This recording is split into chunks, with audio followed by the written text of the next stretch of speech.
Let's go ahead and get your animal energy for March. Oh, I love this so much. So you have the buffalo here, which is brilliant.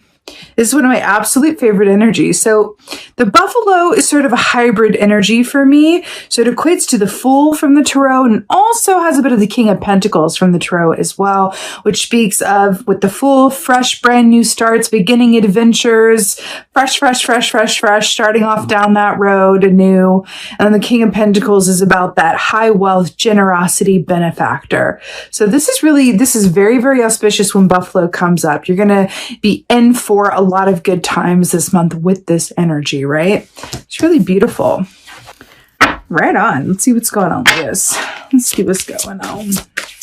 You know, I'm not usually, but I'm really drawn to this lightning. Hold on. Wow. Okay. Before I get to that, I'm really drawn to this lightning on this key. It's like lightning only strikes once, or like it's this earth energy, but with this fire behind it. I feel like there's a certain aspect of this that's coming through around ideas or striking while the iron is hot.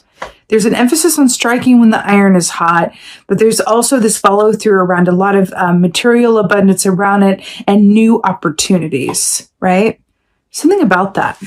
Feels like an electric charge. I can really feel it. So we have the 10 of Swords here. So y'all are towards the end of this round of readings. I cannot tell you the amount of times that 10 of Swords has come up, and here's why, and let's talk about it though. Past couple of years have been intense. We're going into March. The couple of months, January and February leading into this new year, have felt a lot like the old energy, no? The planets have finally gone direct, right? Things are in alignment now, and it is post the equinox that I feel, the equinox being the spring equinox on March 21st of this month, that we as a collective are going to start experiencing the benefit from the alignment of those planets and start to see real progress and a real feeling of we're moving into a new energy. Right? Still dealing with stuff that has come before. That's always the way. But it's going to be a feeling of a new energy, unlike an energy that we have felt since like pre-pandemic. Only it won't be that energy. It'll be new. Different. It'll always be different, right? So there's something about that. The buffalo, I feel the buffalo kind of winking at me like, yeah, you have no idea what's coming. But the 10 of Swords here speaks of a complete ending of a given cycle. And that's my point with this, right? This is about something completely ending and something new emerging. So it's interesting that we have the 10 of Swords on the back of the buffalo, which is the energy of the Fool. Endings that lead to new beginnings. I feel like also for some of y'all, this could be coming through as an aspect of yourself that wants to die or be left behind, right? This could be really anything. This could be not knowing when to rest and overworking, right, with the buffalo. This could also be, self-sabotage behavior or negative thoughts or overgiving, right, with the buffalo as well. There could be an aspect of overgiving or giving more than you get or whatever that is. But this could be an aspect of yourself or your given circumstances that want to end before shifting into this new energy. So again, this is in your primary position. This is what is coming with you that may influence your month ahead, but that is, in the past, as it were. What else is going on? Yeah. Oh, 2 for 1. Okay. Oh. Yeah, these want to go together. Okay, let's talk. You got 2 for 1 here. So we have the 7 of Wands, right? A lot of fire here, right? Well, you know what? There's not a lot of fire here. There's like swords and swords, but it feels like fire, especially with the lightning. And there's, definitely a fiery scene here. 7 of Wands, Wands are about the actions that you take, especially around the work that you're passionate about or the pursuits of which you are passionate. But there's an aspect with the 7 of Wands that's about, again, always with that John Mayer song on my head, whenever I pull this key, I'm bigger than my body gives me credit for, right? It's that whatever you put into it, you're going to get out of it. And you can surmount any and all obstacles that may be in your way or on your path, right? And knowing that if I just keep persevering, right, I will succeed. So it's a beautiful energy. And then we have the Ace of Swords. Now, do you remember in the meditation how I saw the nightingale sitting on the hilt of that sword? Interesting, right? And then we have the question marks here. So the way that this is depicted in this deck is this is very much, yes, the Ace of Swords is about big truth, communication, right? Ideas, right? But in this context of this deck, there's a certain level of, but how or in what manner, question mark, right? I do feel like and the answer is behind, as always, the stage manager's back here being like, hey, now this is actually the Hierophant in this deck that's being depicted as behind the curtain, right? Just look at this for a moment. So we have the Seven of Wands, which is on stage, center stage. This is a Cirque de Tarot, right, by Lisa Robertson. This is all about like what happens on stage and off stage, right? It's really brilliant. So Seven of Wands on stage. This ringmaster is making it happen, doing the most in full costume, putting all of the effort in, right? She's making something rather difficult look easy, right? But then this is backstage with the Ace of Swords. It's like, I'm getting a very distinct feeling from this. That there is a level of, first of all, just how many balls are you juggling? And there's a certain aspect of like, I don't completely know where this is going, or if I can sustain what I'm doing, or if everything that I am doing is going to work out. But I'm just going to keep going because people are watching me. But I do hear this question in my head of like, is this sustainable? Is this not reasonable? Is this sustainable? Is this practical? Right? There's that question here. Is this sustainable? Is this practical? There does feel like there's a lot going on for you this month. And this really may well kick off later in the month as well, post-equinox, like I said. But I feel like there's something here about some of you were considering writing something or pursuing something that you've already written or something with a written word or artistry that's coming through, and you're being encouraged in a big way to just go for it without worrying about how it will be received or if it's going to lead to any income or any kind of like, acclaim or praise. There's something about go with it, back to that Ace of Swords.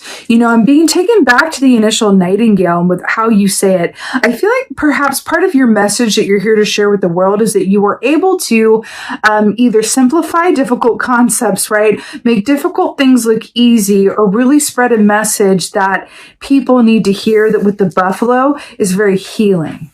Sometimes by sharing your story, just as an example, sometimes by sharing our story and being vulnerable in that way, others are healed by proxy because they feel like you've written something down that they could never quite put words to in and of their own experience. So you're helping them fully realize and heal their own experience by sharing yours. There's something in that. Now, you could take that literally with the writing, or you can adopt that to sort of your everyday experience of just living by your own truth and honor and having other people benefit by you speaking honestly, but with love around you. So that feels really beautiful for you guys. Feels really beautiful. Let's see what else is going on, views. What else is going on? What is going on? Wow, it's the Wand Show. So we have the Four of Wands here. Beautiful. This is celebration, achievement, happy home and family, synchronicities, magic, divine timing, all of the things, right? 1111. This is really, really beautiful. This is having so much to celebrate and be happy about. This is where you're moving into towards the latter part of the time frame here. And it feels really, really good. I keep getting this message, putting one foot in front of the other, even if it feels like you're moving on blind faith, it will pay off. As long as you stay true to your word, be mindful about how you communicate, and really follow through any sources of divine inspiration that come to you via an Ace of Swords perspective, you're going to be headed right for this Four of Wands, where you're feeling really good about what you started or what you put your focus towards this month. Feels really, really good. Feels really, really good. Clarifier for the Ten of Swords. The Sun. As a clarifier for the Ten of Swords, did it get any better than that? So the Sun is about happiness, illumination, healing, Lemur medicine is very much about seeing both sides of something and understanding that the gold really lies in the gray in the middle ground, right? It's interesting. I feel like there's an ending to the way that you've seen things or a shift around your perspective that is a lot more positive, illuminating, or more self-love centered, right? That's what this feels like to me. It feels like you're also just choosing, you may have exhausted yourself either on analysis paralysis or exhausted yourself by thinking about the worst case scenario, or maybe you're literally exhausted by not sleeping and you're just kind of like, I'm going to choose something else. I can't worry about this anymore. I can't worry about how it's going to go. I can't worry about what they're going to say if I tell them this. I can't worry about, my financial, 5 years down the road. I can't worry about a 401k, whatever that is. I can't worry about what my family will say or whatever it is. This is about standing in the light of your own truth and choosing to move forward from a place of hope and faith without necessarily having any guarantee of how and when it may work out. But there's a lot of power in that. That is the human experience. That's the hero's journey, actually, is what it is. You know what I mean? Okay. Ace of Swords and Seven of Wands. What's going on? I do feel like you are illuminated around things that no longer work, right? Aspects of yourself, your environment.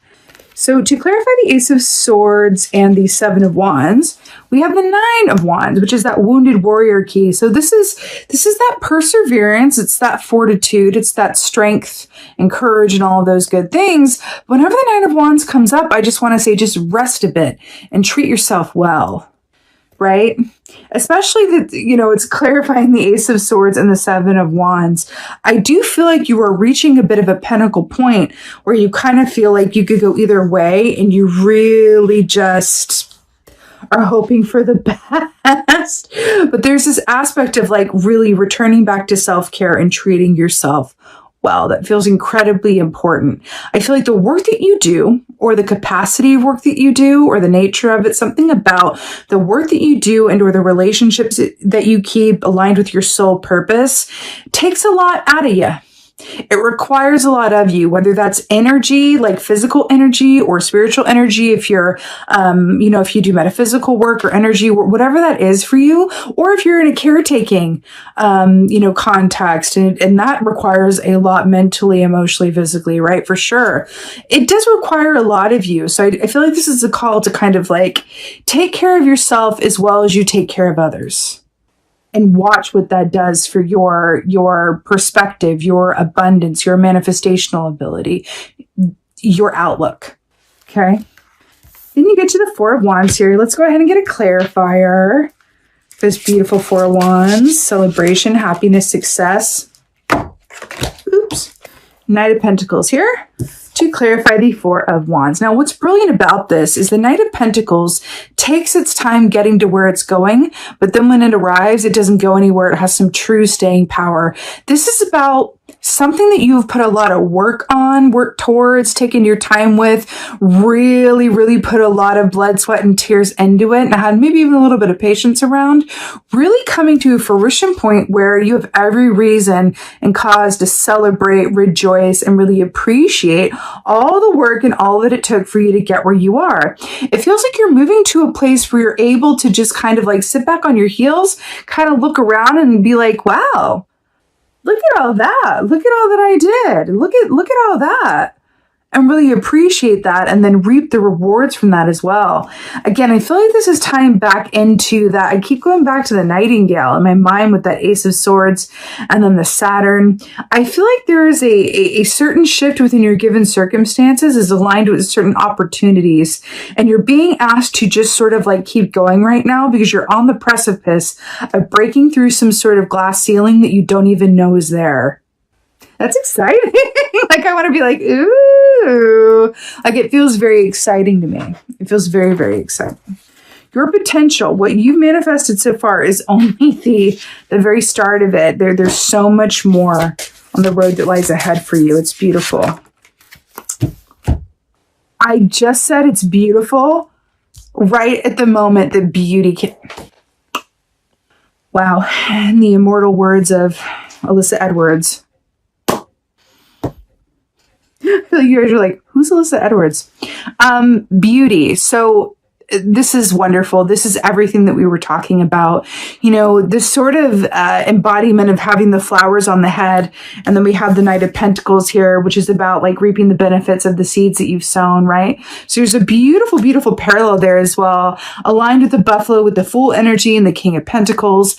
You have so much to look forward to, but I feel like part of this payback comes from a beauty that exists within you to do good and to help enrich the lives of other people, or leave your piece of the world, earth, better than how you found it. That feels like the energy that I'm tapping into here.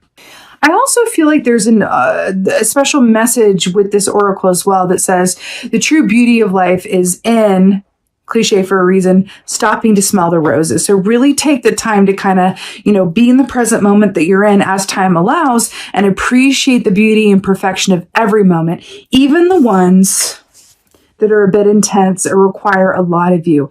Everything, regardless of how it appears on the surface, everything is as it's meant to be and perfect as it is. Everything is as it's meant to be and perfect and as it is. Any thought or feeling to the contrary is really just our expectations not lining up with the flow, right?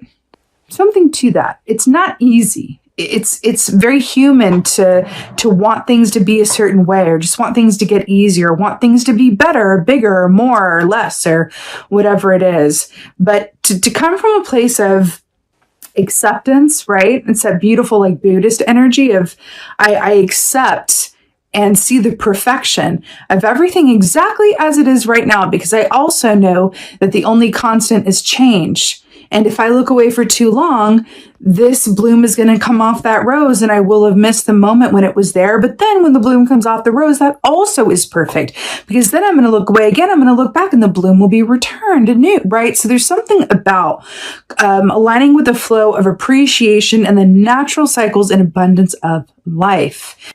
Again, one last note about this nightingale, because I swear to God, like I it's like right here. Returning to your message and what you are here to share with others, or say or speak your truth about something, this feels more important than I can say. It may help with whatever this is, whether this is a message, or you're writing your story, or you have something you need to say to someone, or you need to ask for boundaries around something, or you're setting boundaries with yourself and how you communicate with yourself. Whatever this is, I feel like there is a very important soul lesson connected with this task. So don't rush it. Don't rush it. Sit with it. Really think about how you communicate, and if how you communicate is received as intended by the parties with whom you are communicating. Something in that. It feels incredibly important to use your voice, Ariel. Okay. Use that voice. It feels incredibly important. People need to hear what you have to say.